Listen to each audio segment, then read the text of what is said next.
I do not care if they are reading or not before the age of like 8 years old. I don't care. Personally, I don't. That irks so many moms across America. So your child should be playing outside in nature until they are 7. When you hear a story, it makes you feel something. When you just read the letter A and you do a worksheet, you're not feeling anything, you're feeling bored. There's something about Waldorf education. It's just magic. Acorn School is doing the art, the beeswax, the songs, the storytelling, the magic of being in nature with other children. Has public school snuffed out childhood in this country? Children have no time to be children. Make children children again.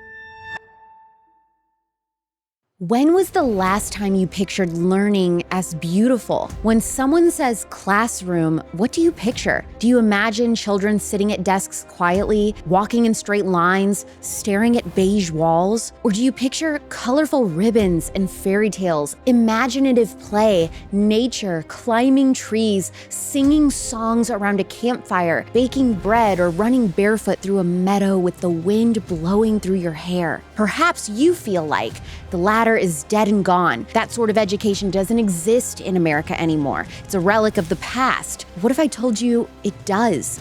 In small little pockets across the country, Waldorf-style nature schools are popping up, offering children a learning experience where play is number one and childhood is filled with magic and wonder. I've talked about homeschool, but I haven't dedicated an episode until now specifically on Waldorf education. Waldorf education has been a secret dream of mine for my kids, but I also know I want to homeschool. And so one thing when I was looking into this is I just thought, I wish that there was a way that I could kind of do both, but I just didn't see anything that really offered that. You know, I was thinking Waldorf a few hours a week in the little years to foster imaginative play and this love of learning, but I knew that I wanted to homeschool. And so I just thought, I wish it was possible to do both. And that is when I came across the Acorn School here in the Phoenix area where I live. It's a mix of Waldorf, nature school, Charlotte Mason, and homeschool, and I was sold. Here to discuss all things Waldorf and why it is such a unique childhood education style are the founders of the Acorn School, Star and Emilirose. Emilirose is a former public school teacher, and she has some very juicy things to say. Watch this episode on the Real Alex Clark YouTube channel or Spotify, where you'll also see a vlog of me participating in one of their school days. This show is made possible with tax-deductible donations from listeners like you who believe in our mission to heal a sick culture physically, emotionally, and spiritually. The link is in the show notes, or you can leave a free 5-star review to help the show. Please welcome the founders of the Acorn School and co-hosts of the Under the Oak podcast, Star and Emilirose, to Culture Apothecary. I was so excited to come across your school because if I am blessed with children one day, and I am still living in the Phoenix area, this is where I want to send my kids. There's something about Waldorf education. It's just magic. What does Waldorf education mean? Well, it was invented by somebody named Rudolf Steiner. And I'm not sure how much you know about Rudolf Steiner, but I actually think you would love his work because he was also a biodynamic farmer. And he was a philosopher, he was a scientist, he studied human development, child development. So his works were very popular in Germany after the First World War. And the first Waldorf school started in 1919 in Germany, and it was actually in a cigarette factory. The purpose was to basically bridge the social gap for these factory workers' children. So Rudolf Steiner, the person who owned the factory, he wanted a school for the children in his factory, and he was a follower of Rudolf Steiner. So he reached out to him and said, hey, can you use your wealth of knowledge and experience to create a school for these children to really bridge the social gap and hope that these factory worker children can become whole people, to become something one day. So the philosophy that he created, they call it a whole child approach. So it is about not just, academics, not just how much you know, your cognitive wealth. It's about who you are, mind, body, spirit, soul. And so the purpose is to cultivate all of that within a child. The main thing about like Waldorf is the importance of looking at a child as an individual being. They are who they are, and they really take into consideration, like, you're not just like trying to cram in as much knowledge as possible. Like, you're looking at the child, their interests from their head, their creativity from their heart, and then really getting their hands to be able to work with things so that it all comes together to form who that child is meant to be. A complete and whole being. Yeah, I love that. The head, heart, hands thing. Yes. That's like a whole thing with Waldorf schools. It is, yeah. So there's always an activity that's going to address all three of those things. Kind of. It's actually based on the different child development ages. Oh, and by the way, to preface this. Oh, yeah. Before we get too far into this. We are not experts. We are not trained Waldorf teachers. We're not certified Waldorf teachers. I'm a homeschool mom. I have 3 kids. I went to Waldorf school as a kid. And as I got older and as I had kids, I did a lot of research on this. And I planned to homeschool, but I wanted to do it in a Waldorf way. And then I am not a certified Waldorf teacher. I did all of my education with early childhood, and then I did public school teaching. But then through a star, she introduced this to me, and I just love it. I love Waldorf, everything about it. So we just are deeply inspired by it, and that's how Acorn School was. So we've done a lot of research. I just wanted to say that because sometimes the haters come at you and they're like, well, you're not a certified Waldorf teacher. You haven't been trained in Waldorf education.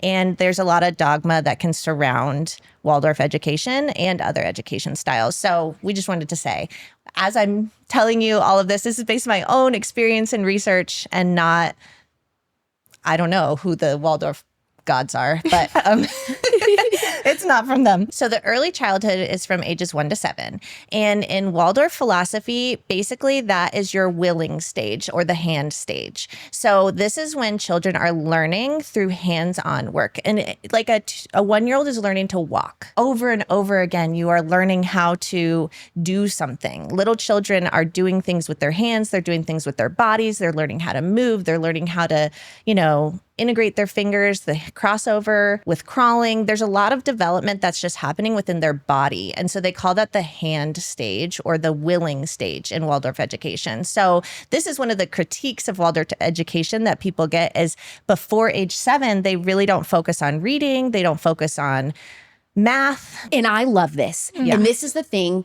One of the most radical things about me and what I want to do with my future kids is I do not care if they are reading or not before the age of like 8 years old. Yes. I don't care. Personally, yes. I don't.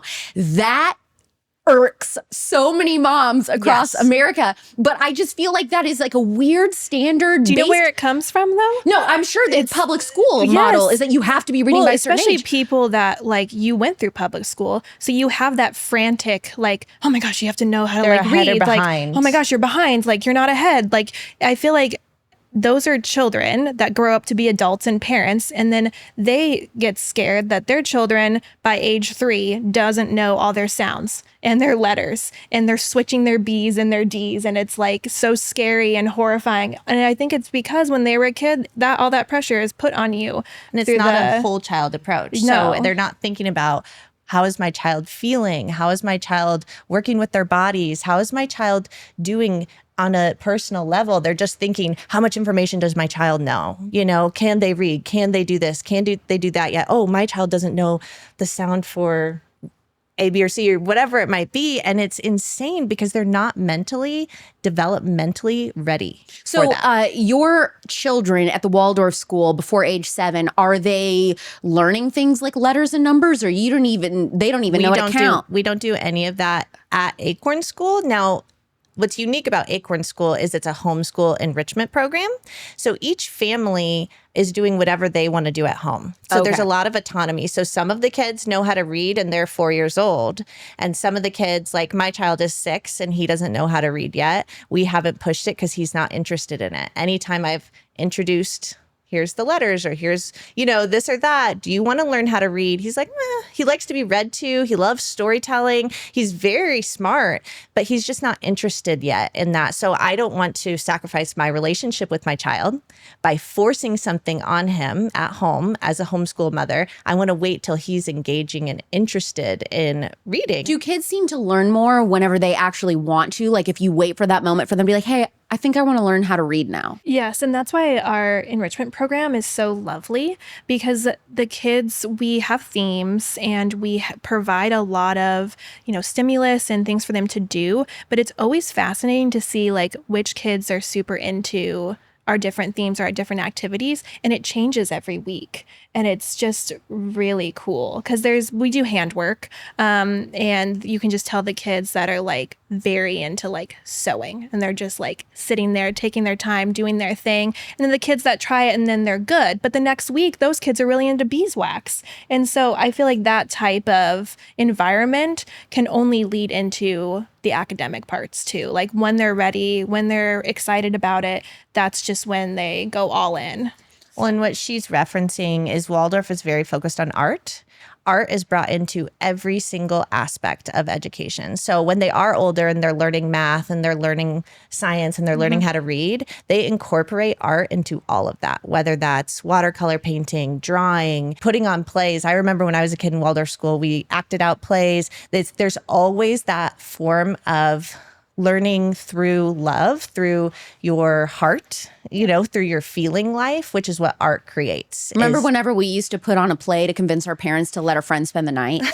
We would like do a little concert or something. That's what Waldorf kids are just doing all the time. They're doing all the time. They're doing all the time. And at sleepovers, we're like acting out dramatic scenes. Yeah. They're doing it at school. What is the next stage after this willing stage? Then what's the next age range of Waldorf? The last thing to say about the willing stage is Waldorf education basically says your child should be playing outside in nature until they are 7. That is their main form of education, is to be outside playing in nature, experiencing what the real world is like. So that is the goal, but before 7. And then once they hit age 7, between 7 and 14, which is what they call the feeling realm, or in the hands, head, and heart, it would be the heart. And during that time is when they start to introduce academics. So like reading, writing, arithmetic, those the 3 R's that they call. So that's, we're starting to add those things. But the way they would do it would be interesting. Like say one day was focused on the letter A. What they would do is instead of just like, here's the letter A and here's the sound it makes and here's a worksheet and write it 5 times. And they would sing a song about the letter A. They'd do art around the letter A, and they'll storytell. So storytelling is involved in everything. So it's not just textbook learning.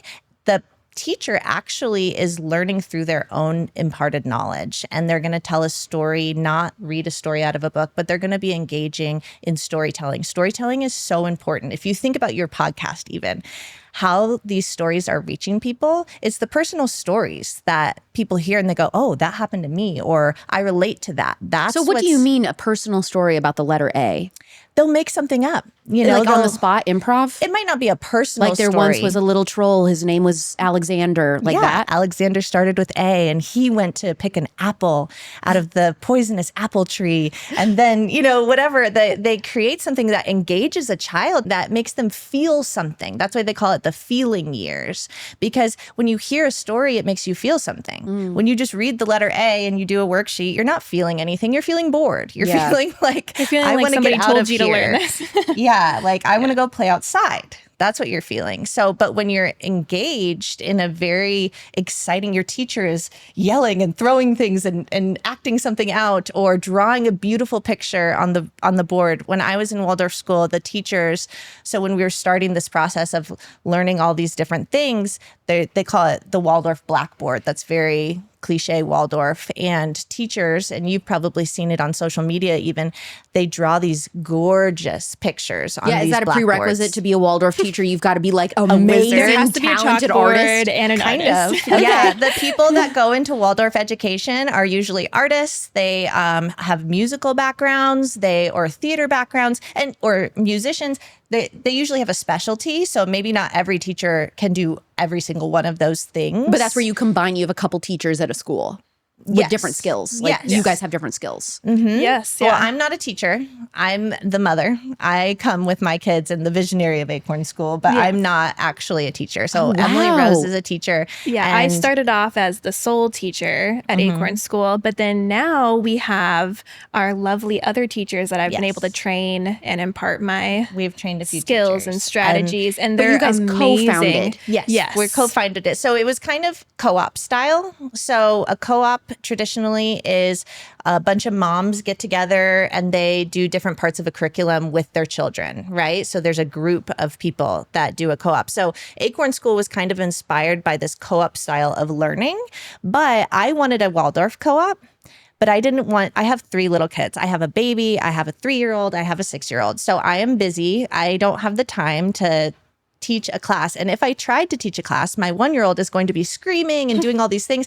And what's the point of homeschooling if I'm going to drop my kid off at daycare so I can go teach at this homeschool co-op? I'm not going to do that. I'm there with my kids. So the point I was like, I need to find a teacher who we can do this as a co-op style where all the moms attend, we get the social aspect of it, but we have a teacher that actually teaches the lessons every week. So that's where Emilirose came in. I had just not renewed my contract with public school, and I was trying to figure out what I wanted to do. My husband and I wanted to start a family because I did want to homeschool. So we were preparing for that, but it wasn't happening right away. So I had plenty of free time. And so she approached me with it, and I was thrilled because it's everything I love about teaching without all of the public school admission. What were your biggest frustrations at the end being a public school teacher? So the thing that really kind of broke the camel's back was my last year of teaching. I was voluntold to teach kindergarten. And even though I have a degree in early childhood, kindergarten was never something that I was interested in teaching, just from having to see the first month of school. It seemed very traumatic. All the teachers would be on high alert because kindergartners coming in that hadn't been separated from their parents. It was quite sad to go walk down that hallway. She has horrific stories. It was just like the kids crying. You think there's a lot of kids that are not ready for kindergarten and their parents are putting them in there because they think it's the right thing to do? Yes. No. And then so I had to experience that by teaching kindergarten, and I was very nervous. The first 2 weeks were very sad. Everyone's always full hands on deck in the kindergarten hallway because there's crying, screaming, dragging into kicking and flailing. I had a boy that was so distraught. His mom had to drag him into my classroom, put him on the carpet, run out the door. The vice principal had to hold my door shut, and I had to stand there, and the little boy was just losing it. And I have never felt more like a monster because it was just like the attachment from their parents. So sad. It was a lot of like that. And it was just too much for me, especially because I didn't want it. I was voluntold to do it. Children in your classroom. Oh, yeah. Right? I had 33 kindergartners by myself. Yourself. A month and a half before they hired another teacher to make it smaller. And so in that month and a half, 33 kindergartners to one teacher, how much do you think those kids were really learning? Oh, I mean, probably not much. I think we were honestly just learning like how to exist in the classroom. But is there benefits to that? So some parents was that's the point of kindergarten is my kid just needs to know how to be away from me, knows how to sit, be quiet. Yeah, that's what literally what you learn learn in kindergarten. Yeah, in kindergarten, it sets you up to be able to function in the public school system. We're teaching that you cannot go to the bathroom all the time when you need to. You have to be able to wait. You cannot speak unless you raise your hand. You need to sit in your seat, and you need to be still so that you can absorb the information that I'm trying to talk at you for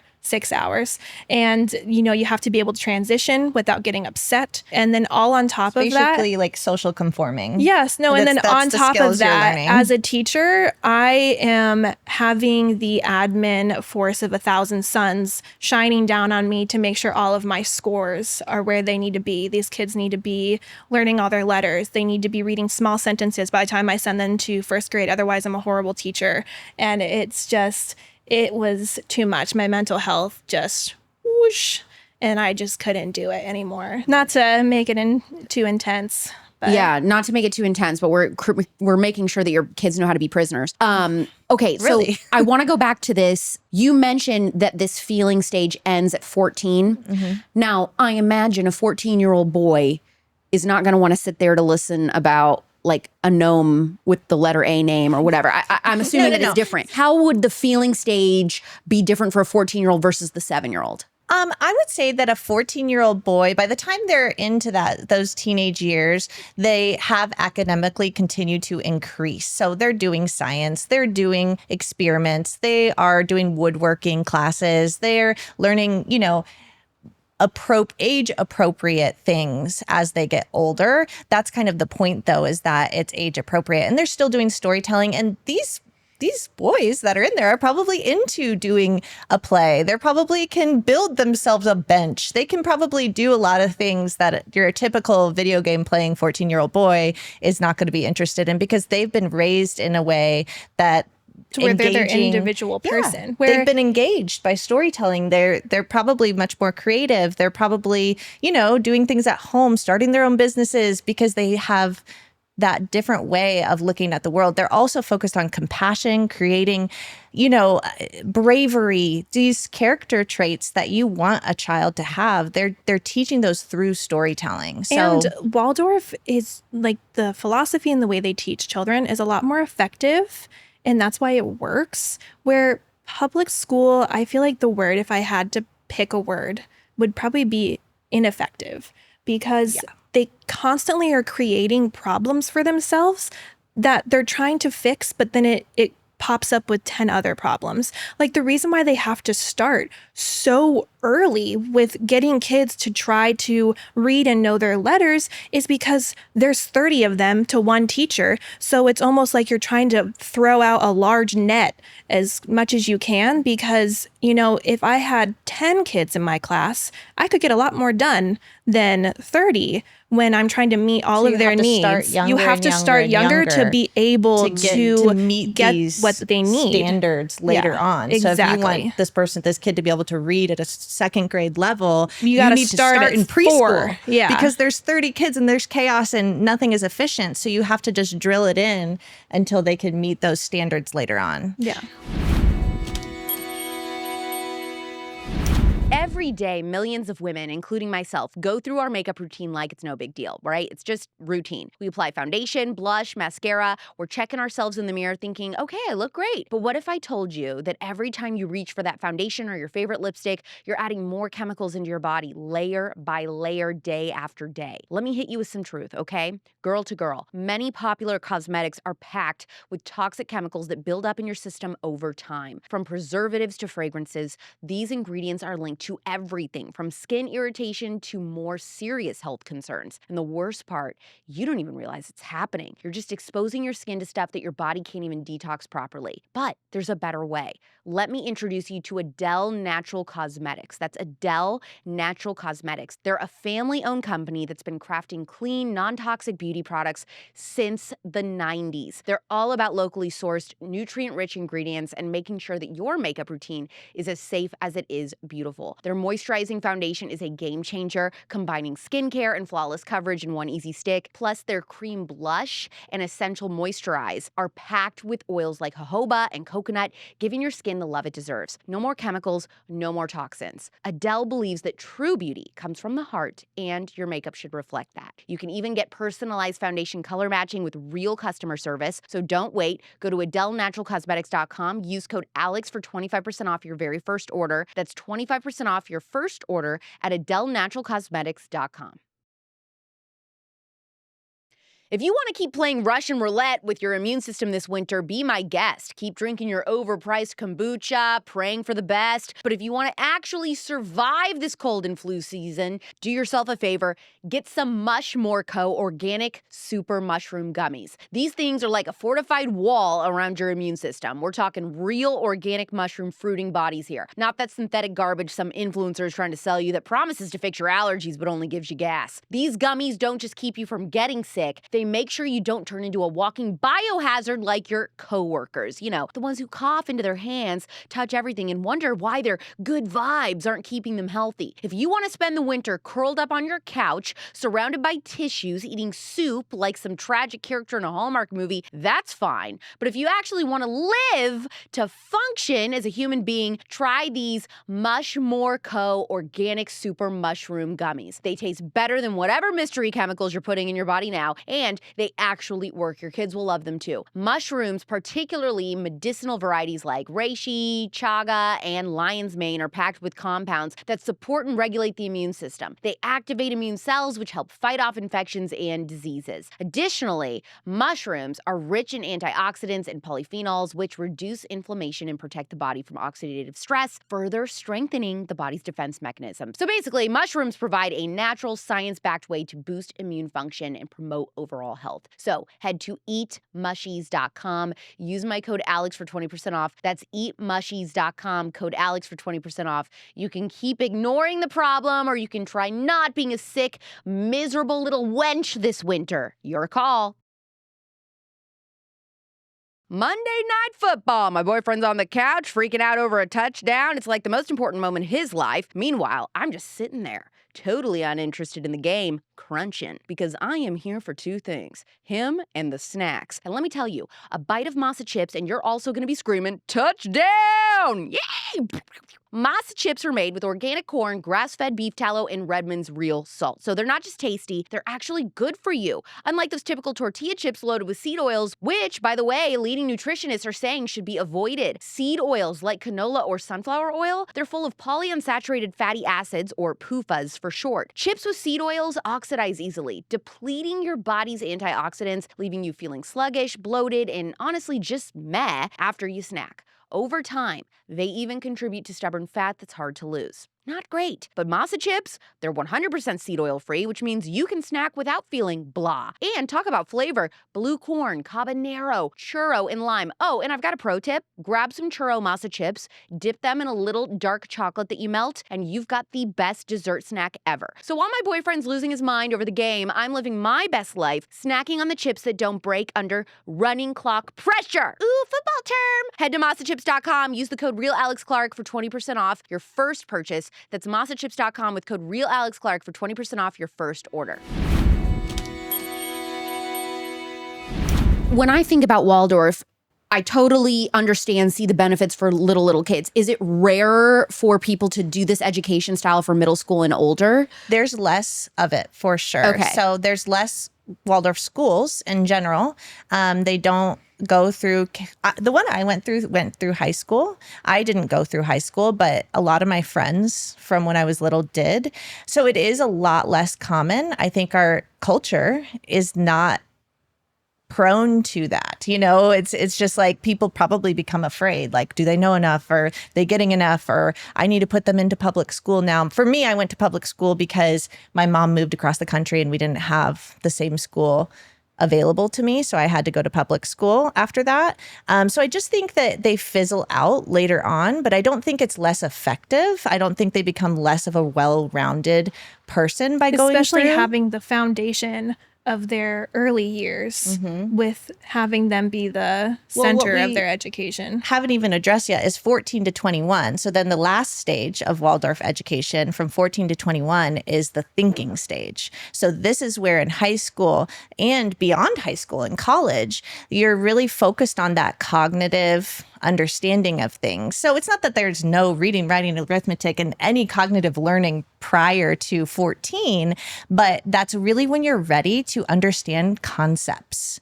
By the time you've learned how to use your hands, you've learned how to understand things with your heart, now you can start to think about things very rationally and critically because you have those fundamental elements. At what age is the typical Waldorf family starting the process of learning to read with their kid on average? I would say, well, it's actually interesting the way people could gauge this. So one of the Rudolf Steiner's philosophies is that when your child starts to lose teeth is when they're ready. So that would be like 6, 7. Yeah. So my son has lost 4 teeth now. He's 6.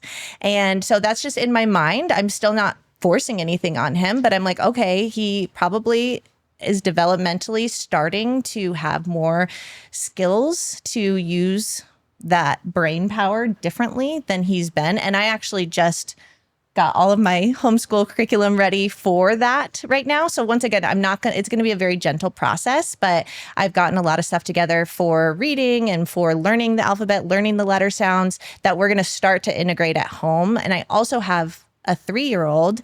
So it's different at homeschool. So I'm a homeschool mom. It might be different in Waldorf schools, but as a homeschool mom, I can just cater it to what my children need. And I have a 3.5-year-old daughter.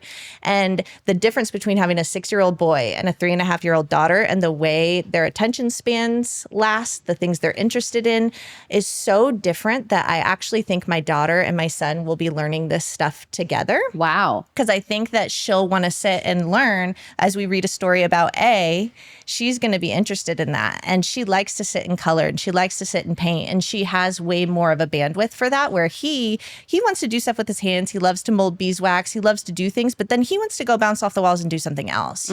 She will sit there with me much longer. So I actually think because I homeschool, my 3-year-old and my 6-year-old are cognitively going to be learning similar things. Is your school basically just, would you say it's a Waldorf school, or would you say it's a nature school, or would you say it's both? I would say it's both. Yes. And it's also an enrichment program. So the difference between a school and an enrichment program is that a school is responsible for all of that. They're responsible for teaching you to read, teaching you to write, to learn math, all of that. Acorn School is just an enrichment program for homeschoolers. Well, the parents are responsible for teaching all of that at home. We are doing the art, the beeswax, the songs, the storytelling, the magic of being in nature with other children. We're creating that side of Waldorf education for people, for homeschoolers. How many times a week do kids come, and for how long are these classes? So we have classes running Monday, Tuesday, Wednesday, Thursday, and Friday. So different children come. So we have different age groups, and we also have different inspirations. So we have our Waldorf classes that are a majority. We have our 4 to 7-year-old ones, and we have one 8 to 12-year-old one. So they can come. So most children come once a week for 3 hours, but some children come twice a week. So some children are in our Waldorf class and a Charlotte Mason class. So they come on Mondays, for 3 hours, and they get their Waldorf enrichment. And then they come on Thursdays for 3 hours and they get their Charlotte Mason enrichment. And we do have some families that double dip in our Waldorf classes because we have an English, and then we also have a Spanish as well, where we have our Spanish teacher who's wonderful, and she slowly integrates in a lot of Spanish vocabulary into what they're doing. So like my children go twice a week, and we do the English and the Spanish Waldorf classes. How big are the class sizes? When we were indoors, they're 15. Okay. Because it's smaller, and we live in Arizona, so during the summer months, we had to move indoors to a rock climbing gym. So it's all year round? All year round. But we work in a rock climbing gym in the summer, and those classes are 15 children total. But the reason why it's helpful too, so we have the parents stay the whole time. So our teachers are only having to focus on the children and the lesson and the stories and the craft, where if there's any type of social disputes amongst the children, the parents can be there to impart their family values and help their child with that type of aspect, so that our teachers aren't having to deal with any. They don't have to deal with if the kid gets hurt. They don't have to deal with if the kid gets their feelings hurt. If something happens, the mothers are there. And I personally believe in attachment is really important with children. And that was also part of why this was invented. Is I looked around for the Waldorf stuff too here in Arizona. And I was like, I love Waldorf. So what could I put my child in? Everything, either I had to drop him off for hours, or even if it was short-term drop-off, it was just like, I couldn't be there. I kept thinking like, I don't want to be away from my child. I want to be with my child, but I want him to experience this magic of being in a Waldorf setting. So I was like, let's make something where I can go with my kid. And the beauty of that, what I didn't know would happen, is there's so many moms that want the same thing. They want to go places with their child. You and I both use that word magic to describe Waldorf education. What is magical about Waldorf? It's beautiful. One of the things is it's the natural beauty. So it's not just like fluorescent, bright neon colors. They use all natural elements. So wood, watercolor, being in nature with other children, the music, the songs, the interactions with all of It's very peaceful. And I can attest to that because I've had to try many different curriculums, and they've switched and I've had to relearn. And the Waldorf way of teaching children is so relaxing and peaceful and non-threatening, and just really like, the best way I can say it, just there's no anxiety in it. Because I feel like in school, I even have leftover childhood anxiety from test taking and needing to perform and having all those pressures. And, I'm not as good at math as my friend. I must just be bad at math. Like, even though that's not how I learned that. But, they won't let me do it the way I learn it because that's not how they're teaching me. And so I feel like with Waldorf, they're a lot more just kind of focusing on like, how does this child learn and when are they ready to learn it? And they don't do grades, so there's no like comparison. And so we just love having that. There's no testing yet. We love bringing that to these families because it's just magic. Or things like we do lantern festivals where the children make lanterns and we go out at night after dark together and we sing lantern songs and go on walks. And there's so many elements that we're creating magic. We're creating these memories that I have as a child. I remember the May Day festival where we all dress in flower crowns and we walk around the maypole with our ribbons and we dance and we sing and like, that is childhood. Yeah. Is to be able to sing and dance and play and explore and not be bogged down in a room at a desk, fluorescent lights, just, and writing then after your alphabet. Being at school for 6 hours, but then when you get home, you can't play. You have 2 hours of homework. You have to do more homework. Yeah. So, sorry. Or you go straight to your competitive sport and straight to, all these different things. Children have no time to be children. Has public school snuffed out childhood in this country? 1,000%. Yes. 1,000%. Make children children again. Make children children. Yes. Yes. Bring back childhood. Yeah. Are children biologically predisposed to take charge of their own education? Yes. 100%. That was the design. When we were hunter-gatherers, what were they doing? What were the hunter-gatherer communities doing? Putting their kids in a box over there, and what were they doing? They were learning alongside their parents. They were playing. Play is actually, mammals are biologically designed to use play to learn. That's how you figure things out. That's how you find your limits. That's how you figure out how a tool works. If a kid in a hunter-gatherer communities, they had the same tools their parents did. What were they doing? They were playing with them. And there's also mixed age groups is really an interesting conversation with that too, because our society is meant to be with mixed age groups. So the little ones were learning from the older children, and the older children were imparting things they learned, which helps them learn more. But you guys do separate ages. No. So we have age groups. So we have 4 to 7-year-olds. So there is that variety. And then we have 8 to 12. Okay, I see so what you're saying. there is a little mix. It's not only 7-year-olds, only 8-year-olds. Where okay. in public school, they have them, I think you only have like a couple months. Year and a half. So variety. A lot of, because you're with your peers for 6 hours, that's basically who you're learning from. It's how you're adjusting your life, you're attached to your peers, and then there's the teacher, but the teacher changes every year. Also with the mixed age group, at least at Acorn School, toddlers come with their parents and babies come. Because the whole family's there. The whole family comes. Grandmothers come. It's really a community. So it's interesting because in the classes, the 4 to 7-year-olds and the 8 to 12-year-olds are at the same time. So they interact also because there's a lot of free play. So our classes actually have from 1-year-old to 12-year-old children. interacting with each other all the time. If you made 1-year-olds go to school, they would think you had to teach them how to walk. People would think that there's all these steps and there's this curriculum of how to learn how to walk. But children obviously teach themselves how to walk through trial and error. They do it over and over and over again. Because and they want to. That's how a 12-year-old would naturally learn too. They would teach themselves whatever it is that they needed to learn. But we have completely forgot that. We I love as a society have just lost touch with how we naturally learn. And that's why I love unschooling. I don't know if you're familiar with unschooling, but I, as a parent, am a big fan of unschooling. And I'm one of those crazy people that's willing to take the risk and go. What is that? For somebody who doesn't know what unschooling is, what is it? It is not school.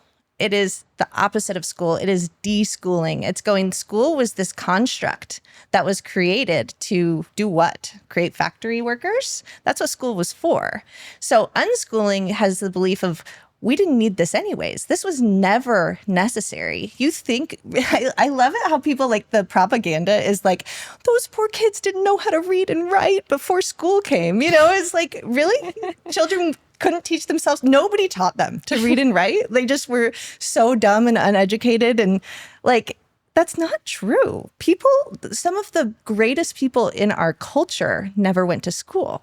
Our founding fathers didn't go to school. Many of them didn't go to school. That's true. So it's like, why all of a sudden do we think school is necessary? Because culturally, it's just been brainwashed. Been fed and there's us. an agenda. I freaking love this so much. I get so fired up.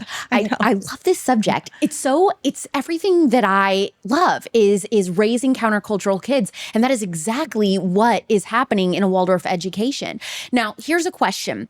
Does Waldorf have certain beliefs or rules about food served during your classes? We do. We try to keep things very natural, very healthy. We try to be aware And then we also make it known to our families that if they have food preferences or allergies, they can bring their own snacks and stuff for their children to have. But when I was in Waldorf school, one of the things in early childhood is that you do cook and bake yourself in classes. So we would bake bread, we would make porridge, we would do these things and we would eat our own snack. Porridge. Yeah, in like little wooden bowls. I love that. We try to do that in our class. Like when we moved indoors, we do baking once a month or twice a month where the children bake something and they eat it. I don't know what the way of thinking is with food, though, for Waldorf school. You also mix in the Charlotte Mason method. What does a Charlotte Mason education include, and how does it complement Waldorf? Our Charlotte Mason classes, they really focus on, they have a lot of literature. So she has poetry, they're reading novels, they're looking at, every month it's a different artist that they look at, and the kids just love that. Like this month is Monet. Yes. Yes. So yes, for sure. And exactly. then on top of that, they also focus on a composer, and we have a record player, and she'll put on the music and she'll have the kids close their eyes and just absorb the beautiful sounds that they're hearing. And they I have used to tea do that time. in 7th grade with Coldplay, A Rush of Blood to the Head. Nice, yes. I would lay on the floor and close my eyes and absorb Yeah. the music, and I thought I was super deep and super cool listening to the scientist. Yes, exactly. You were for sure. And then they have tea time. So they try different varieties of tea, and they have little sandwiches and cookies. And It's this lovely. is a cute thing. Like they read The Lion, the Witch, and the Wardrobe a few months ago in one of the classes. So for tea time that week, they ate Turkish delights, which is such a part of The Lion, the Witch, and the Wardrobe. It was really fun to watch the kids try it. Some of was them so were like, cute. why was Edmund so happy about this? Yeah, why does he want to eat all these Turkish Why did delights? he want these so bad? Just you guys describing this, I mean, I'm picking up on some similarities. I can understand like some overlap here. So why do these fit so perfectly together? And then what would be something that you would do in Charlotte Mason that you wouldn't do in Waldorf, which is why going to the different classes are beneficial? Yes, so they are very different. The similarities, in my opinion, of Charlotte Mason and Waldorf. So Charlotte Mason, her philosophy was that children are born persons, which is very similar to Rudolf Steiner, who says children are whole children. It's a whole child approach and a born person's approach. Charlotte Mason believes that children, you want to bring out who they are already inside. As soon as they're born, they are who they are. And Rudolf Steiner has the same philosophy. Now, a lot of people don't connect those dots. A lot of people go like, well, they're so different, because they are. They're very different. Charlotte Mason is physical literature that you're reading, whereas Waldorf is like storytelling and play acting and art and, things like that. Charlotte Mason is like learning from the greats. You want to, Monet and Bach and all these amazing artists. That's who they're learning from. So there's this feast of knowledge when it comes to Charlotte Mason. But the similarities, in my opinion, in the approach is that neither of them are forcing anything on anybody. Charlotte Mason's approach is to go, here's literature, here's knowledge, here's a composer, but they're not going, now, what was the symbolism in that book?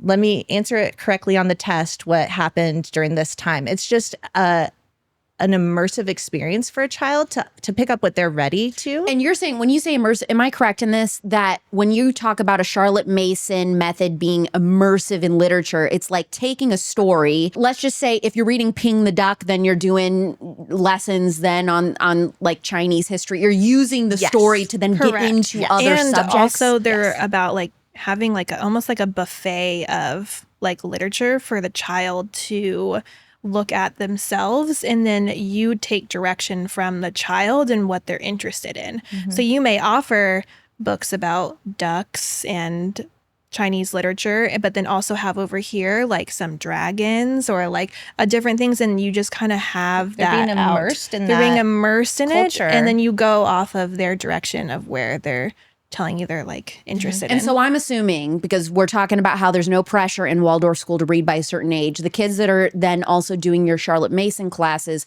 those are the ones who are expressing a desire to obviously read and stuff, right? Some of them don't know how to read. Oh, okay. Yeah. Okay. So it's just a style of teaching that they would be into. What we do in the classes, because the parents attend with the children, they read one book a month, and the teacher reads 2 chapters in class, and then they read 2 chapters at home, either with themselves or their parents read aloud to them at home. So you can go to Charlotte Mason even if you don't know how to read yet.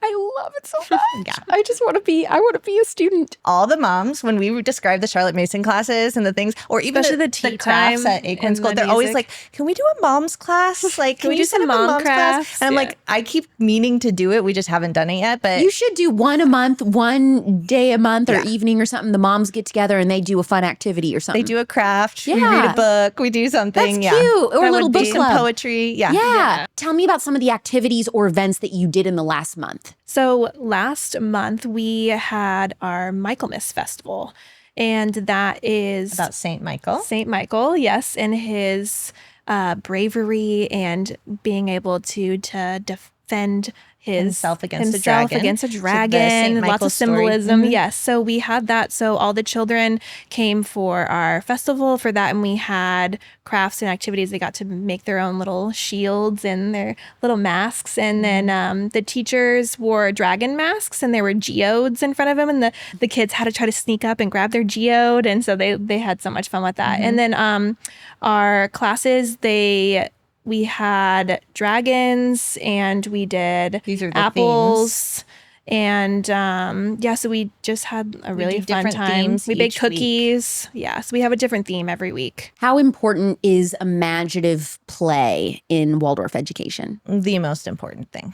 The most important. I would say using your imagination and being able to have that kind of thinking and creativity is the most important thing. And if you look at our culture today, the people that are really successful have the head, hands, and heart. They're very creative, right? Entrepreneurs are able to think and feel very creatively. They have problems they want to solve. They have a big heart for the world.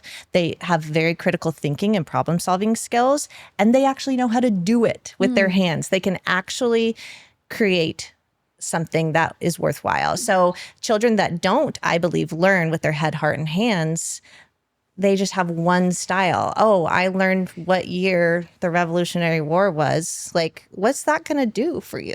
So if you're eavesdropping on children playing at the Acorn School. Oh, this is my favorite. This is my favorite part. And I tell her all the time, it just makes me giggle because I'm standing off to the side and I'm looking out at all the kids free playing. Okay. We have a pot of children over here basically reenacting Acorn School, Yes, and they they're love to teaching play and doing Acorn their School. thing. And then we have another pod over here where there are butterflies going through the garden, but there's a dragon that's chasing them. And then the dragon tries to go over to the Acorn School, and they're just all intermingling, and it's so sweet and so cute. So they're There's just a ton of things imaginative going on. And I see it with my kids when they get home. They continue to reenact the things that the children were playing during class that day. It's amazing. I was actually thinking about our culture today because Waldorf is very anti like television and Oh, really? screens. Yes. Tell me about this. So I believe, and there's a lot to it, and like I said, I'm not a professional, but I believe it has a lot to do with you don't have to use your imagination. You're a passive user when you're watching television. So do you own a TV? I do. Oh, okay. I do. I'm not a strict person with that when it comes to me. With our culture today, because I'm more of an unschooler personally, I would say that they do want some exposure to the lifestyle and the culture that we have today, but I am very aware of what they watch and what they're interacting with. But Sure. they don't sit all day on a screen watching TV. Are there any parents in your school now that don't own a television? Yes. Oh, really? One of our closest friends, they used to actually have one, but her child really struggled with it, with all the sensory issues. And so it broke. And they don't have it anymore, and they're doing great. They do a lot of, like, if she needs to get work done or something, Yodo player and things like that. Why do you always see things like colorful scarves and dolls without faces in a Waldorf classroom? It's imagination. Yeah. So Rudolf Steiner believed that you shouldn't have a full face on a doll or a really realistic doll because he believed that it dampened the child's ability to imagine. And is the baby sad? Is it happy? Is it hungry? Whatever it might be. If it has a face and it's going, then that's what the baby is. And it's harder to make up your own imagination. As far as the silks, they're so beautiful and they're so... And it's not just a silk. I mean, our silks have been turned into capes. That's what I was going to say. Crowns, bonnets, wings. They're open-ended. So They're very open-ended open-ended. toys are really important. Natural open-ended toys where this could be a cape. It could be a dress. It could be, a lasso. A baby swaddle. A baby Yes. swaddle. It could be anything. And giving children those kinds of toys rather than a bright robot that makes one noise over and over again. There's no imagination to that. But if you have a silk, there's a million things you can do with it. And some parents will say, well, my kids won't play with that. And it's like, well, have they been exposed to the constant feedback of whether it's television and these toys, and they don't have that skill of Because when you're imagination. surrounded with things that are just what they are, like they're just, that thing is a thing, then it makes it really hard for you to understand that this silk could be more than just a silk. Yeah, their imaginations aren't in practice. I think you have to practice to have Do you an guys imagination. routinely get kids who are coming from a more traditional form of education that are then going into Waldorf, that are not used to open-ended toys, that at first they're like, I don't know what to do with this. I don't know how to play like this. And then they learn as they go? Yes. I think we do. I think we had more of that in the beginning. I do think that most people that come to us are aware, at least on some level, about what Waldorf is, or they're very holistically minded people already. But I would say we have some more traditional people. And the moms, I notice it with the moms more than I notice it with the children. The children love it. The children show up and they play. There's been no child that has come to Acorn School that hasn't just gone into the flow. But the parents are like, What do I do? and they don't know what the children, they're like, what are they doing? Yeah. Yeah. Are they We're learning? just watercolor painting, like doing wet on wet watercolor where you're supposed to experience the And color. I've even had some parents be like, well, what are they supposed to be painting? And I'm Yeah. like, oh, whatever their imagination takes them. But like, what are they supposed to be painting? And I'm like, no, they can choose what they want to paint. Like sometimes we'll give them like, oh, like, we are doing bats. So if you want to learn how to paint a bat, I can show you. But if you don't want to each your own. What does that mean? So, Experience the color. Experience yellow. What does yellow do? What does it look like? What does it feel like? Wet on wet watercolor is interesting because you just get the paper completely wet and then you give them watercolor. And if you know what watercolor does, it moves and it does different things. It's not just like a very obvious line especially that you when paint. like the wet on wet, it creates something different every time.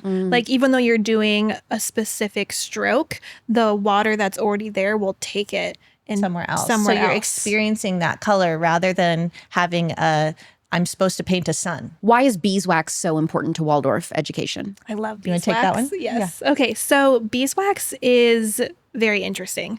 It comes in usually like a square, and it's probably strange that I'm starting off this way, but it's a little tough. Okay. So they need to take that square and start working it into their hands. It's a process. They're warming it up. It takes a little bit of time and patience, and it starts to get them into the flow of what they're doing. And then they take it, once they've been able to manipulate it and get it into a shape, they start working it into a form that they want to do. So it's the whole process from start to finish with beeswax is just really cool, especially with children, because they have to sit there and their mind is focused, their heart is activated because they want to create something, and then their hands are also busy as well. And that's so it beautiful kind of pulls it time. all in. And none of Yeah. those nasty chemicals that you're getting in Play-Doh.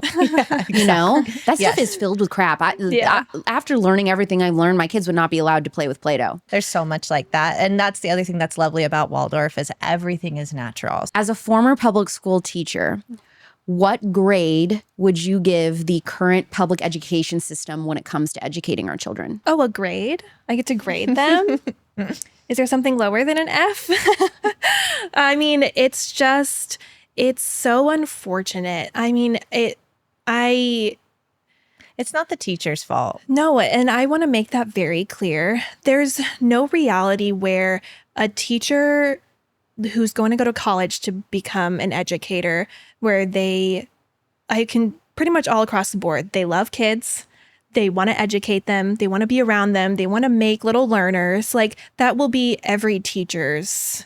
They'll tell you that's why they got into teaching. And, you know, college doesn't prepare you for teaching in the school system. I It's the felt like system. being thrown to the wolves. Yeah, the system does not have the children or the teachers' best interests at heart. So I would rate them an F lower, because I wasn't taken care of as a person in the system. And then it made it really difficult for me to take care of the kids that I had in front of me as well. Who is actually faring better academically in this country today? Is it public school kids or homeschool kids? I would have to say homeschool kids on so many fronts. I mean, there's going to be the children that do well in public school, right? Sure. There's going to be the personalities that thrive in that situation. Those kids probably test really well and they probably do really well. But the majority of children, I would say, do not thrive in that situation. And if they're able to get a learning style that works for them, I'm sure they are testing way higher and doing things way better. Yeah. Not that I even believe that is the way we should measure that's so people sad anyways. and so deeply broken, I feel like, in our country, is because, you know, there are families that they need to send their children to school because they need to work, and the school system is just failing their children. Like, you know, like I just wish that the system could repair itself a little quicker, or like be a little better, because it could be great, but Well, it's just we have stuck. something in Arizona that actually does help that. We have the ESA program. Yes. So we do have the universal ESA. So parents in Arizona can get 90% of their state tax dollars back, and they can use that towards any school that they want to send their It's kids to. phenomenal. So they can send their But kids it's to rare. a private school. They There's can not send their very kids many. to a charter school. No, there is a lot. Does it work for your school? Yes, you can Yes. use it for our school. So we actually have access to low-income families to attend our classes because they don't have to pay for it. They can use their ESA accounts to pay for Acorn School. And you can use it for curriculum. You can use it for extracurricular crosses- activities. Do other states it's have really this? cool. Only a few. That's what I was saying. And it's Only a few actually have it. coming up on this election. Our current governor is not in favor of ESA. She would like to cancel ESA. So it's actually kind of scary right now because it has opened up so much for children in our state to be able to choose what school that they go to, and for parents to be able to choose what would Well, be they best might be for their- exposed to a different ideology that the state doesn't approve. Exactly. They want their there money. were more states that were originally doing it, but they've all slowly started to get rid Well, of and that's them. the argument. Some people say, well, you're taking the money away from the public schools. And if it's somebody like me, my money would not be going to you anyways. I'm I so will sorry, not where is the money? be sending my child Because- to your school. Yeah. And you only get the money if I send my kid to your school. So you wouldn't be getting my money no matter what, because I'm not sending my child there. What would you say to somebody who says, sorry, but playing with scarves, climbing trees, that doesn't mean that those kids are learning anything? I would say they have zero idea of what actual learning is, because I think people are so invested in being able to measure learning. And everybody is, am I ahead? Am I behind? Is the child ahead or behind? This is a manufactured ideology that isn't even a correct assessment of human beings. What grade level you are is the assessment of who you are as a person. I think children should be addressed as their whole selves. And what they're getting from climbing a tree and playing with scarves could be something much deeper than if they understand whatever it is they're trying to teach them in the system. Let's talk about something that's been around for centuries and is still a health game changer even now, colostrum. But not just any colostrum. I'm talking about cowboy colostrum. This isn't your run-of-the-mill supplement. It is a wellness powerhouse sourced from grass-fed cows that are treated with love and respect. We all know the bond humans share with cows goes way back. Cowboy colostrum is all about honoring that legacy, bringing you the highest quality first milking colostrum, the richest, most bioactive colostrum you can get. It's collected in the first 4 to 6 hours after the calf is born, making it wildly more potent than anything you'll find on the shelves. And guess what? Their cows are never treated with antibiotics, hormones, or RBST, just pure wholesome goodness. Now, what sets Cowboy apart? Well, they keep their colostrum unstripped and full of fat. There's no lab tweaking, just nature's perfection. Their serving sizes are 2 to 3 times bigger than most, so you're actually going to feel a difference. I just toss that unflavored powder in my morning smoothie or my raw milk iced chai tea latte if I have that. There's no taste. I just get the results. Now, they also have vanilla and chocolate if you do stuff, in the morning that you prefer that taste, like mixing it into your yogurt or whatever you're doing. My hair is looking so much better. Now, my hairstylist for the show has been on maternity leave, okay? I didn't say anything to her about anything. She comes back this week and she's doing my hair again. And she's like, Alex, what have you been doing? Your hair is like 10 times more improved. Just like breakage is less. It looks smoother. It looks beautiful. It's shiny. And I told her, it's the Cowboy colostrum. This stuff isn't just for adults. Kids can benefit from it too. So whether you're looking to boost your immune system, improve your gut health, or just feel better, Cowboy colostrum is great for leaky gut. It is the way to go. Head to cowboycolostrum.com. Use code ALEX for 15% off. That's ALEX for 15% off, cowboycolostrum.com. You know those moments when you're curled up on the couch, you're wrapped in a blanket, and the people you love are doting on you, making sure you have everything you need during that time of the month? Strawberry week, baby. It's like the universe just knows how to take care of you. There's something about that little extra attention, like when your partner brings you tea or your best friend shows up with a heating pad, that makes it feel a little less like a burden and more like a reminder that you're loved and cared for. That's how I feel when my Garnu package arrives. It always is perfectly timed, right when I need it the most. The pink and purple box full of 100% organic cotton pads, tampons, panty liners, or period cups, whatever you need, feels like a little hug for my body. And trust me, this is the hug you want, because Garnu is all about providing safe, clean products made from organic cotton. No chlorine bleach, no dyes, no fragrance, just pure natural comfort for your body. And here's something even more amazing. Garnu isn't just about looking out for you, they're about making a difference. Every purchase goes towards fighting human trafficking in Nepal and supporting female entrepreneurship and hygiene training for women and girls who are all at risk. It's a simple way to feel good about the products you use and the impact they're having on the world. Head to garnu.com, use code ALEX for 15% off, and look forward to that comforting, thoughtful delivery every month on time when you need it. Go to garnu.com, GARNUU, use code ALEX for 15% off. Are there little special characters that, like, every Waldorf school is at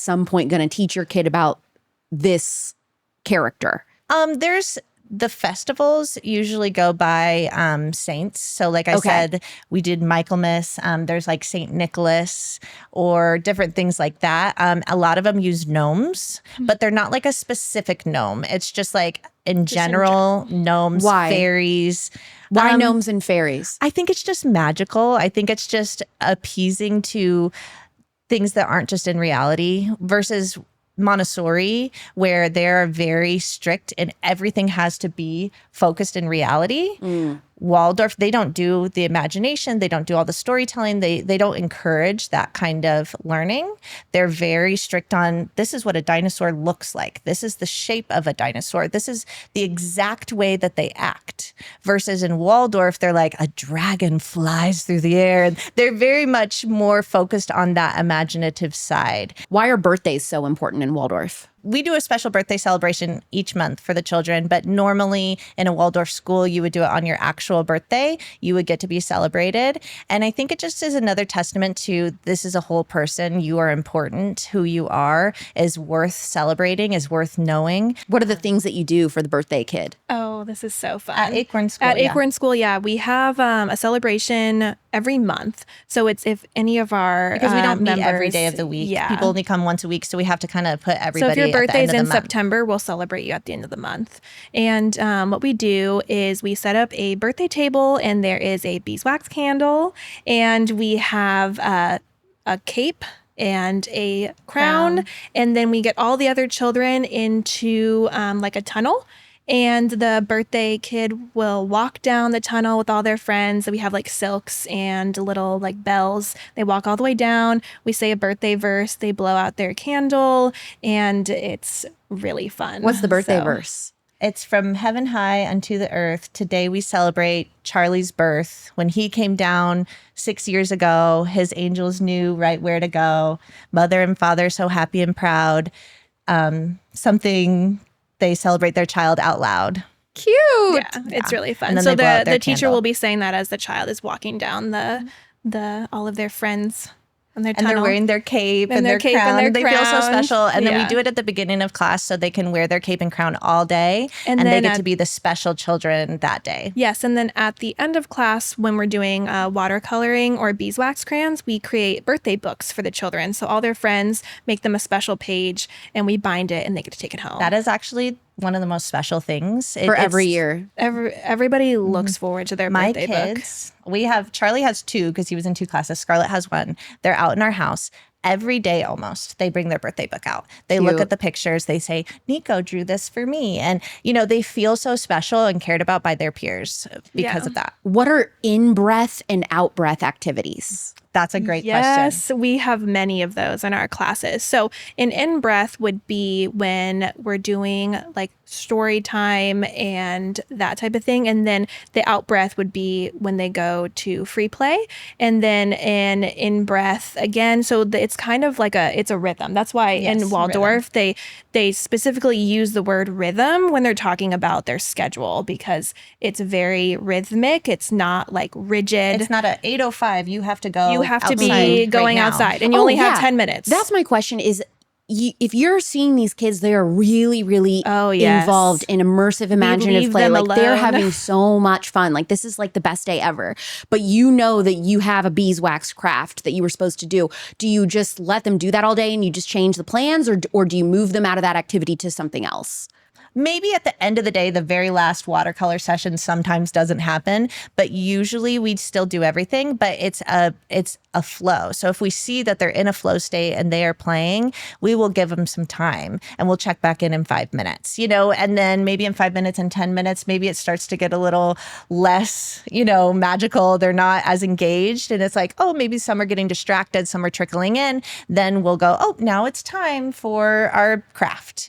So it's way more like child-led. It's with a rhythm. And our teachers. And the kids know the rhythm too. Yeah. So like they are expecting to go into craft time. Like they'll be playing really hard and then they'll see that the teacher hasn't called them over to do craft, and they'll come over and they'll be like, oh, what are we doing for our craft? Like they'll become interested in it because they know the rhythm. And I know Arizona, we have the unique, hotter than hell summers. So that's something that Horrible. we deal with. But as far as you guys know, other Waldorf schools and nature-based Waldorf schools across the country, are they basically playing outside in all weather at least a little bit, or how does it work? I would say all safe weather, yes, you would play outside. The problem with Arizona is it's not safe to play outside in 115-degree weather unless you're swimming. Right. So I would say, yes, we do when we are in our nature side, it is rain or shine. So even if it's raining, if it's cold, bundle up, bring your rain boots. We're still going to do things outside. What advice do you have for the parent who is torn between Waldorf and Charlotte Mason? I don't know. I love things from both. What do? I don't know what to pick. You can do both. Yeah.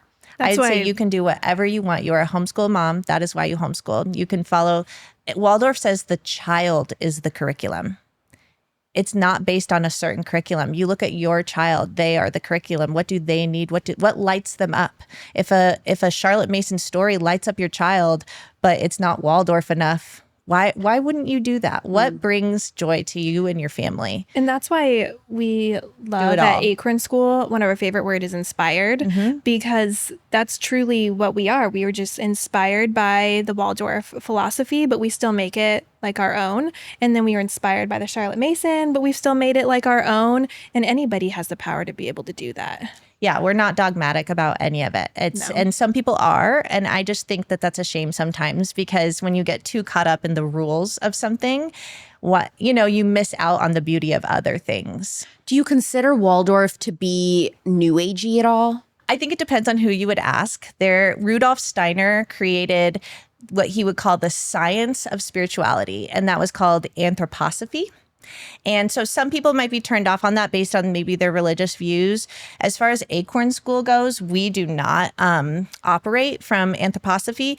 But what's interesting about it is it's really, if you do the research, there might be stuff as a religious person that you might not like, but there's a lot of interesting stuff about it. I would say the root of his teachings were that children you wanted to become a free person. Freedom as a person, as a human being, was at the root of that. And so I think that's really interesting, even when you talk about education and hold children, is that's what I want for my children. I want them to be free.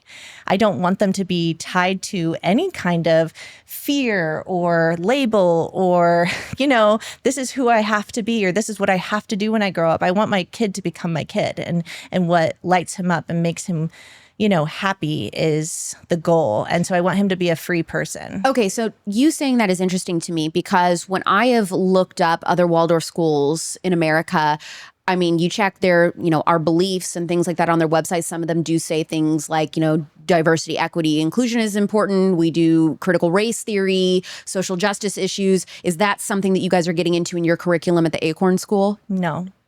Because we are homeschool enrichment, the beauty of it is that each family can teach their children based on their own belief systems, and they come to us for enrichment in art, language, music.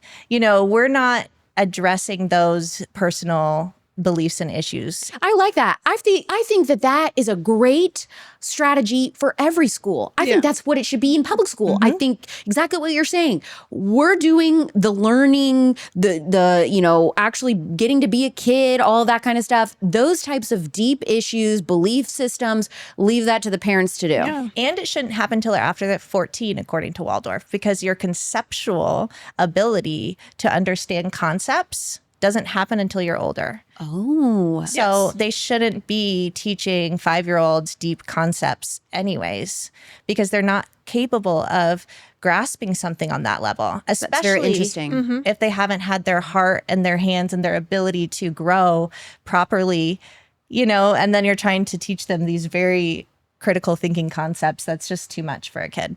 Why is boredom important in childhood? So boredom is important in a childhood because that is the birthplace of imagination.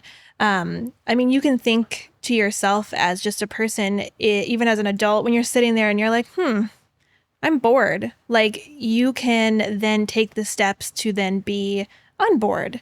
But you wouldn't be able to know how to take those steps if you weren't ever bored and able to figure out how to pull yourself out of boredom and so creative. become creative. Like if I'm sitting here and I'm feeling like I should be doing something or I want to be doing something, then I can take those steps to do that. But if you don't let children be bored, then they will be incapable of pulling themselves out of it or being able to be creative to fill that boredom with.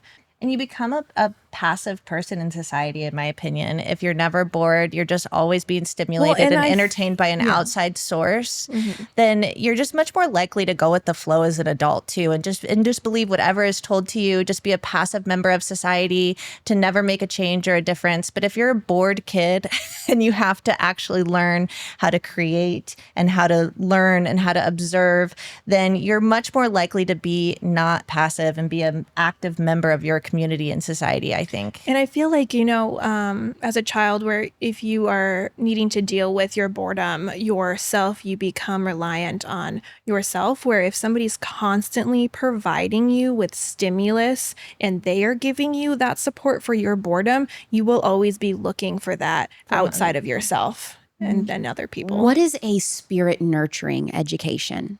I think my children are way more than just a scientific shell to be inputted information and, become a doctor one day. I think that they are their own spirit, their own soul that came here to do what they're supposed to do. And I would say a spirit-led education is to really know your child, to really watch them, to really see their strengths, see their weaknesses, see what lights them up, and really focus their education to be tailored around them and their spirit, and not breaking their spirit and not breaking who they are by, oh, you got it. You were bad at that.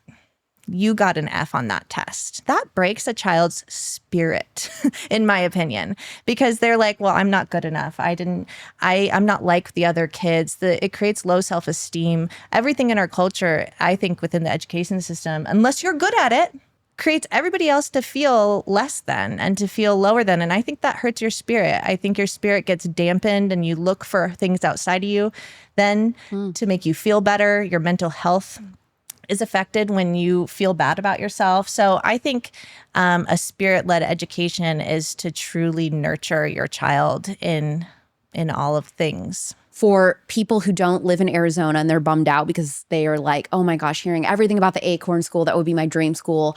Are there any other Waldorf schools or enrichment programs across the country that you guys would like to shout out? Like, hey, if you live in this state, like this is one that I know of that I really like. Personally, I don't know what any of their ideologies might be. Okay. So no, I think that's what's unique about Acorn School is that I think a lot of Waldorf schools are affected by the public school system. I think they've been affected by standard education. I think some of them probably have stayed true to what, those fundamental beliefs are. But are you saying a lot of them are incorporating social justice type of lessons? I'm sure there's that going on. I think they're also incorporating standardized testing. I think they're taking the music, they're taking the language arts out, or the Spanish so out. You got to ask questions. You got to ask about the beliefs. You need to know what their beliefs are. You need to know what their education, are they really rooted in Waldorf? Are they taking the art out of the classes? Are they, because there are Waldorf schools that have meshed with public schools, and the goal, I understand the goal, because the goal is to reach, because normally Waldorf schools are private, right? Where then you have to pay money and they're not as accessible to all children. And so the goal with a public Waldorf school would be to be accessible to all children. But then what happens is you're infiltrated by the public school system and you no longer can do true Waldorf. You can't, the budgets, Waldorf isn't cheap.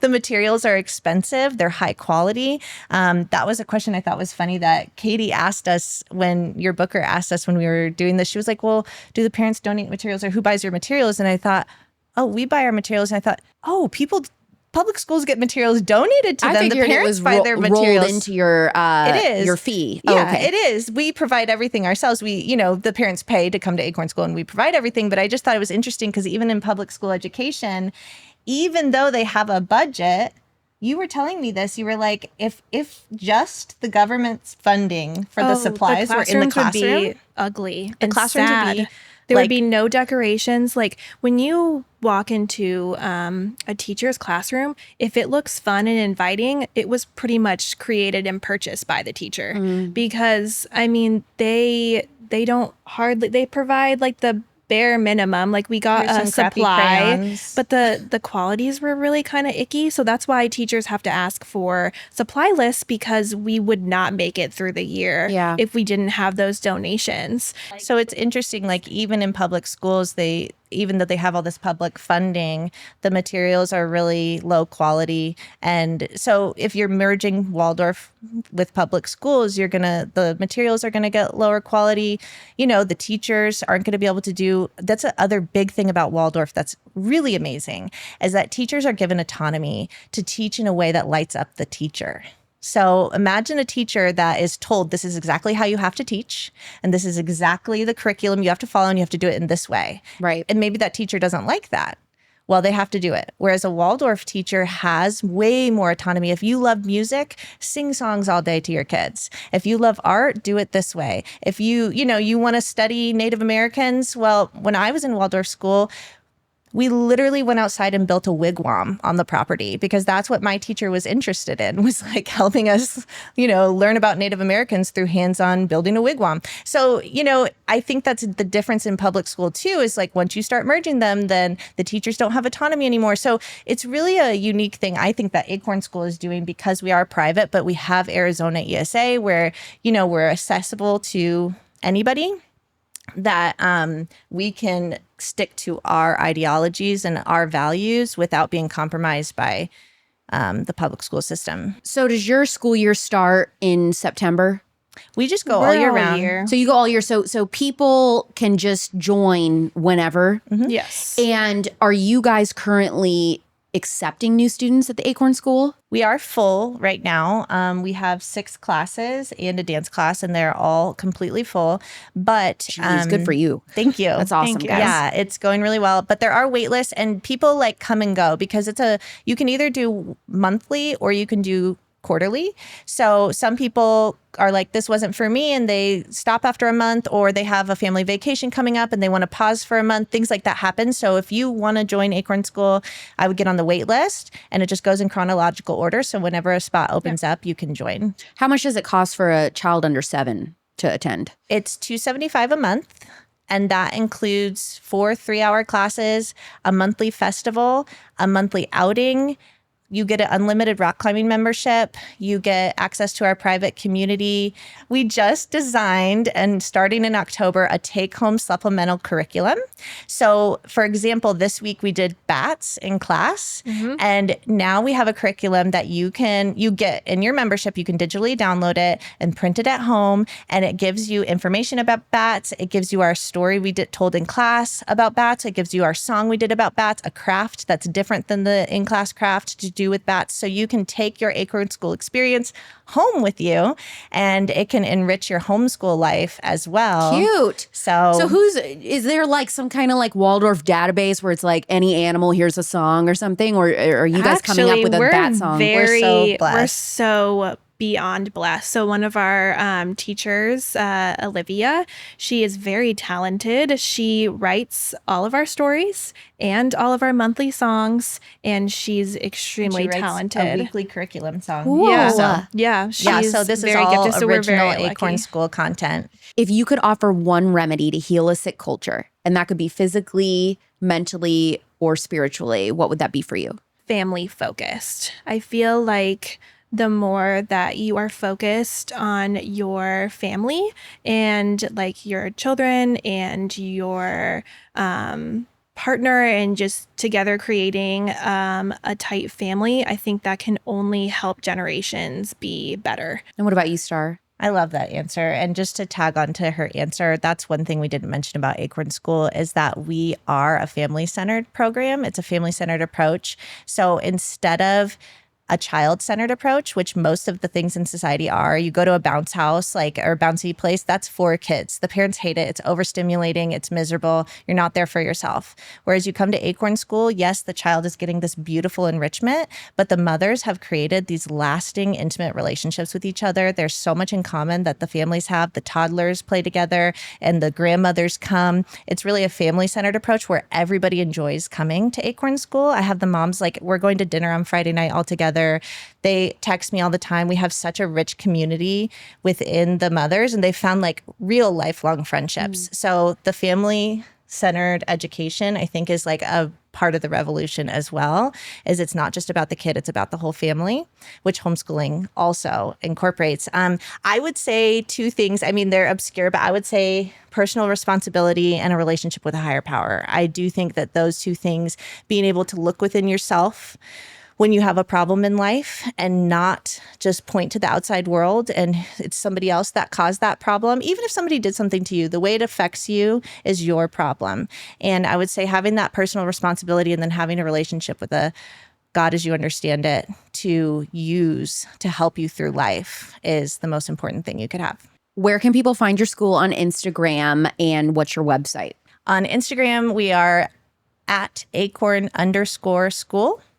And our website is www.acornschoolenrichment.com. And what is the name of your podcast? Tell us about the podcast. Our podcast is called Under the Oak. Just to kind of keep with the theme. Yeah, Acorn School. And we've done a few so far. We've interviewed a few of our teachers because they're very interesting. And then we've done a podcast on flow state, and then also just an introductory to what Acorn School is. Is it for anybody, or is it kind of for other Waldorf educators to get ideas? So the goal long term is that it's going to be just a very holistic minded podcast that will go for anybody. Right now, it's very Acorn School focused because I think it helps the parents that are interested in coming to Acorn School hear what we're doing and why we're doing it. There's so much you can say about it that you can't understand in just a website. So we're doing the podcast right now, very focused on Acorn School, but it will branch out to be Under the Oak and not just about Acorn School.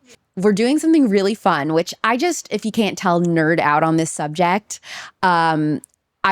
It's like so strange because I don't have kids, and I am so obsessed with like learning education styles and everything. And so you guys were so kind to invite me to attend a class, like a day in the life of Waldorf school with all these little kids. I hope that they like me. They're probably gonna be like, what? Love you. Why is this old lady sitting next to me? So what can people expect? We're going to vlog the entire day. I'm going to show everything that we do in the day in the life at the Acorn School, interview some of the other moms, the other parents that are there. And what are people going to see on this vlog on the Real Alex Clark YouTube? I love our classes. I'm really excited to share them with you and just to have you understand the children will tell you what to do and how they feel. So they'll be very helpful with making sure you're doing the things. You're not supposed to do that. You're supposed to do this.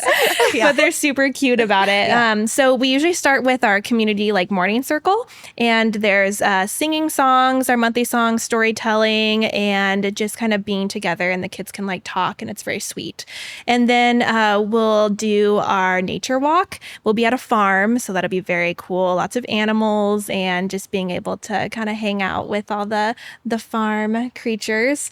And then we'll do our craft, and we'll have snack. There'll be like free play, and then we'll do our watercolor lesson. So I think you're going to have a great time. Place within 3 hours? Mm-hmm. Yes. That is a lot of, oh my gosh, I'm so excited. Thank you guys so much for the opportunity to do that. So be subscribed to Real Alex Clark on YouTube. We're going to release that this same week as the podcast, so you can watch. And just thank you for coming on Culture Apothecary. Thank you so much for having us. This was so fun. This was such a blessing. We appreciate it. I don't know what it is about the homeschool episodes, the education episodes. Truly, some of my most favorite interviews to do are on this subject. Like, I just geek out over this. I could have talked to them for so much longer. I would love to hear from any of you who actually have kids who do any type of Waldorf or Charlotte Mason education. Like, send some pictures in the Cute Conservatives Facebook group. Tell us about your routine. Are you in a co-op? Are you going to a school? Are you doing it yourself at home? Like, I just would love to see and hear about what you are doing in your own family. Also, if you had never heard of Waldorf education before, whether you have kids or not, and you listen to this episode, what do you think? Are you like, okay, love it, like I am, because I just need somebody to nerd out over it with me. Make sure to subscribe to the Real Alex Clark YouTube channel so you can watch my day in the life attending the Acorn School with Star and Emilirose. They are so, so sweet and so generous to offer for me to attend this class with all these kids. It's absolutely hilarious and awesome. And I think it's really going to change what we have typically thought of as what education should look like in America. New episodes come out every Monday and Thursday at 6 p.m. Pacific, 9 p.m. Eastern, anywhere you get your podcasts. And of course, please leave a 5-star review if you love this episode. Send it to somebody new. Tell them you've got to become a Culture Apothecary listener. We are healing a sick culture physically, mentally, and spiritually twice a week. I'm Alex Clark, and this is Culture Apothecary.